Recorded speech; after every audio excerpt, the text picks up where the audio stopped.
Okay, for this video, gagawin na natin yung roof dito sa ating elevation na na-start natin. Okay? So, based from our roof plan, syempre, yan yung gagawin natin ngayon dito sa ating front elevation. Okay? So, paano gawin yan? Sa previous video ay naka-focus lang tayo dito sa floor plan natin, dito sa isang screen. But this time, lalagay na natin yung roof plan dito. This is the reason kung bakit kailangan natin nakapag-split screen. Para hindi na tayo pabalik-balik kapag naka-single screen tayo. Okay? So, syempre, let us offset first the overhang or the eaves of our building. So, ang eaves, that is the extension of our roof. No sinati paglilinungan nyo no, kung nagtutudo or napudot, isudeta te eaves. Pero siyang extension. Kasi napakapangit po. Okay naman, pero napakapangit po na tingnan kapag yung bahay ay walang eaves. Okay? Halimbawa, dito, sagad na yan, that is wrong. Okay? After ng eaves, pagkatapos natin i-offset yung eaves, ay dapat gawin muna natin yung ating gutter. Ang gutter that isudeta ti papanan di rainwater from the roof. Okay? So, gawin muna natin yung ating eaves. Dito, meron tayong eaves 1 and then 2. Diba? So, offset tayo. Offset. Enter. Okay? By the way, kasi nga pala, meron tayong kukunin muna natin yung gitna 0.15 ang in-offset ko kasi nga dyan tayo nag-offset dito sa gitna, diba? Okay, so 1, enter dito sa gitna, 1 and another 1. Ang maganda ng height ng ating door, ng ating gutter is 0.20. Mag-start tayo dito sa ceiling, offset tayo ng 0.20 for our gutter, 0.2 or 0.20 pataas. Okay, tapos i-extend natin to, extend 1 and then 2. Okay, hindi pa natin ma-extend dyan kasi nga awan pa'y papananda. So dapat ingatong basit detoy and also on the other side. Okay, undo, mistake ako. Ayan, undo ulit. Ayan, so extend natin to 1 and then 2. Ang extend ay EX, enter, enter. Okay, pwede natin i-trim yan sa taas at baba. Ayan. Honest lang ping, masasanay din kayo sa pag-create ng ating elevation. Okay, so ang tawag dito,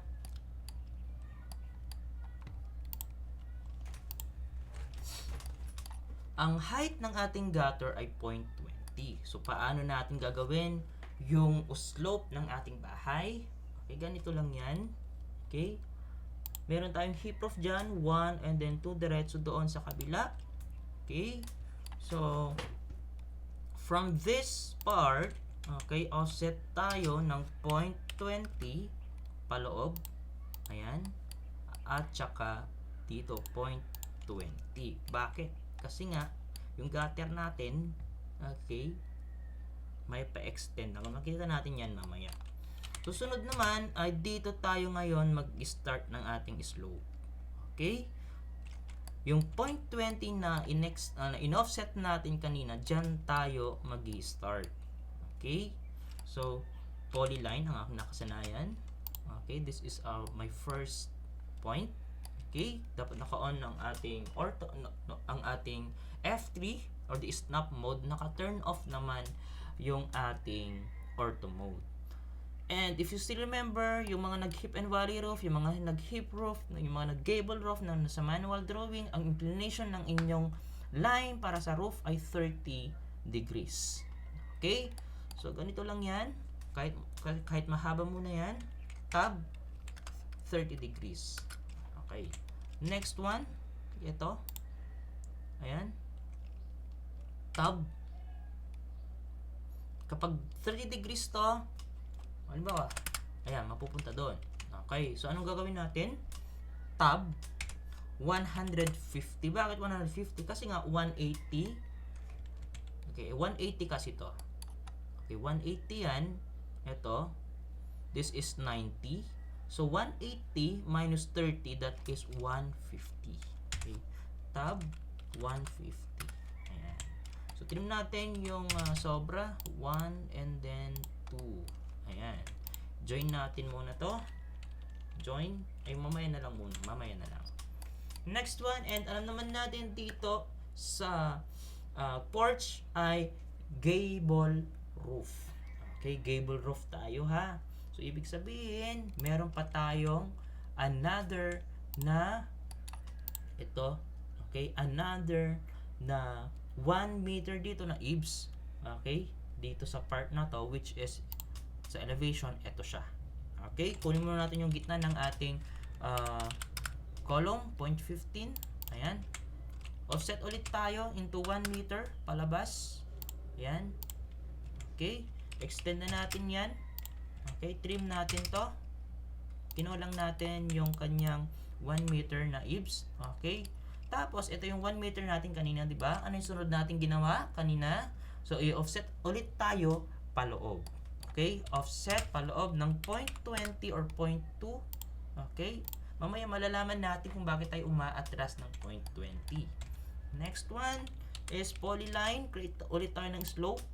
Ayan. Tab 30 degrees. Ayan. So, trim natin to. Ayan. So, meron na ulit tayong gable roof dito sa ating porch. Pero, hindi ganito ang gable roof, Uping. Okay? Hindi ganito ang gable roof. Okay? So, ang gusto, ito, wala to.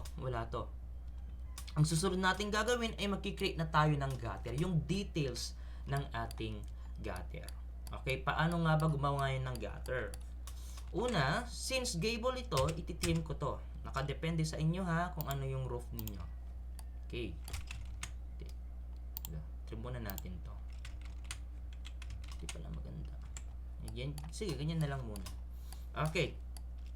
Offset, para sa detail ng ano na to ha, para sa detail ng gutter na to. Offset, enter.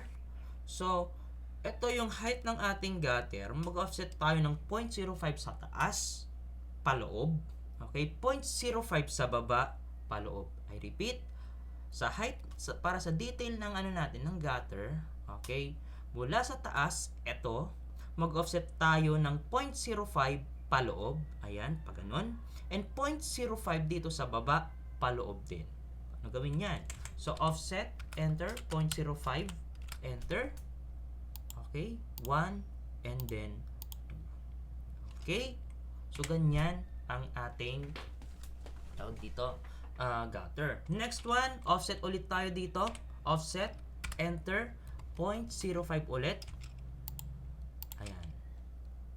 So, malapit na tayong makapag-create ng ating tawag dito, ng ating gutter. Susunod, para mas maganda yung gutter natin, straight dyan, magka-curve tayo dyan. Okay? Susunod is offset 0.1 dito. Ayan. So, ibig sabihin, 0.05, 0.1, 0.05. Ganon din dito, 0.05, 0.1, 0.05. Okay, paano tayo gumawa ngayon ng gutter? Using fillet command ulit, F, enter, R, enter. Kasi ang fillet command, hindi lang yan pang door. Okay, it will create a curve to the edges of a certain objects. Okay, F, enter, R, enter. Okay, 0.1 ang ating ilalagay. Ayan, 0.1. Okay, so trim natin to. Tingnan nyo ha. Ayan. Trim natin yan. Trim natin to. Then trim natin. Wait lang. Extend natin to. Ayan. Ito yung ating ditrim. Ayan. So, ito yung detail ng ating gutter. This is the reason kung bakit meron tayong 0.2 kanina na in-offset. Okay? Next one, sa kabila. Okay? Okay, para mas maganda, trim natin to. Para mag-iisang naka-highlight yan. Trim natin to. Para makuha natin sila. as 1. Kasi kapag hindi natin triniming, sasama yung lines dito sa loob. Ayan siya. Ganon din dito, sasama. So, i-trim muna natin sila. For the meantime, ayan, trim, para ikakopy mo na lang to para hindi na paulit-ulit. 1, 2, 3, wah. I-trim pa natin to. Trim. Susunod, create ulit tayo ng line. Ayan. Para hindi na sila magsama-sama with the inner lines kapag ikaw ay magka-copy. Okay? Ganyan ang aking strategy. Yan. Okay, hindi ko ulit. Okay na yan. 1, 2, 3. Okay? Susunod, ika-copy ko na lang yan para may future references. Okay, that is the detail of your gutter. Extend mo na lang yan para sa ngayon, kung sa ganun ay pwede na ninyong gawin yan mamaya. Okay, next one is copy mo na to. Ayan. Ang base point mo sa taas. Okay, since sa taas yung base point mo, dito mo ngayon ilalagay yung iyong next na gutter. Ayan. Okay, yung mga naulit na lines, pwede mo silang tanggalin para hindi pa ulit-ulit. Pero okay na yan. Pwede mo na tanggalin to. Ayan. Next one. Okay, so paano natin gawin yung gutter dito? Dali lang yan. So, i-mirror natin yan. Mirror. Okay. Ayan. No natin. Ayan. Copy. Sa taas ang ating base point. Since sa taas, dito rin natin i-copy. Delete mo na to. Ayan. Trim mo na yung mga pwedeng i-trim. Ayan. Oops. Oops. Mistake. Ayan. Pwede na tanggalin to. So, meron ka na ngayong gutter. Ngayon, ang gable roof, haanga kastoy tikita na uping. Okay, hanga kastoy tikita na. Ang gable roof, kumbaga, sumurot detay gutter mo tita. Okay? So, mangipakita na to, tilang natin gable roof. So, trim natin yan. Hindi natin kailangan dito. Okay? Yan. Kung ano yung matitira, yun lang ang matitira dito. Susunod. Okay. Trim muna natin to. Ayan. Join natin muna. Join natin tong dalawa. Join, enter. Tapos, itong dalawa na to, ito ha, take note, kapag ito ay, tawag dito, kapag ito ay gable roof ang inyong roof ha, gable roof.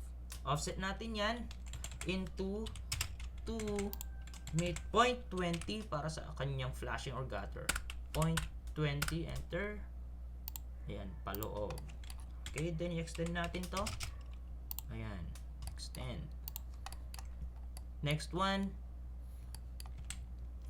Kasla di pinag-offset tay ti para di gutter 0.05 paloob sa taas, 0.05 paloob doon sa baba. So, 0.05, enter. Ayan, 0.05, 0.05. Susunod, extend natin yung mga lines dito sa ating gutter. Ganun din dito. Wala pala tayong lines dyan. Okay, so extend natin yan. 1. Okay, since wala pa tayong line dyan.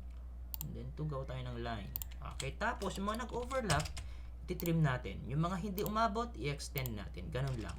Okay, I repeat, yung mga nag-overlap, ititrim natin. Yung mga hindi umabot, i-extend natin. Ganun lang yung paggawa ng gutter or gable roof. Trim, mga nag-overlap. Okay, so ibig sabihin, nabubuo na natin yung front elevation. Okay, so gawa ulit tayo ng 30 degrees dito. Okay, 150, enter. Ayan, kung natin kung nag-overlap, sakto. Okay, trim. Ayan. Susunod ay i-join natin to. Okay, ito i-offset lang natin siya paloob into 0.1 para sa kanyang cap o ridge roll cap. Okay, trim natin yung mga nag-overlap. Trim, trim. Ayan. Ayan, trim natin yun. Okay. Tapos dito naman, delete na natin yan. Okay. So, gawa tayo ngayon ng design ng ating front elevation para sa ating gable roof. So, ayan, didelete natin yung mga center ng ating mga columns. Okay? Pwede nyo i-extend to. Ayan. Tapos, dito naman, kung makita niyo sa mga tawag dito, sa mga design ng mga roof, ng mga porch doon sa mga bahay-bahay, mayroon silang ganito. Okay? So, pwede mo siyang gawan ng kahit 0.5 dito, 0.5. Ayan. Tapos pataas, another 0.5. Okay? Next one, dito naman, nagbatugda, pwede mo siyang i-mirror dito sa gitna. Ayan. Okay, next one, pwede ka rin gumawa ngayon ng curve or arc. Ayan, ang arc mo, okay, 1 and then 2. O, ikaw bahala. Pero kapag hindi natin magawa, palitan natin. Pwede pong i-trim yung dalawa. Ayan. Tapos i-arc na lang natin para mas maganda. Ayan.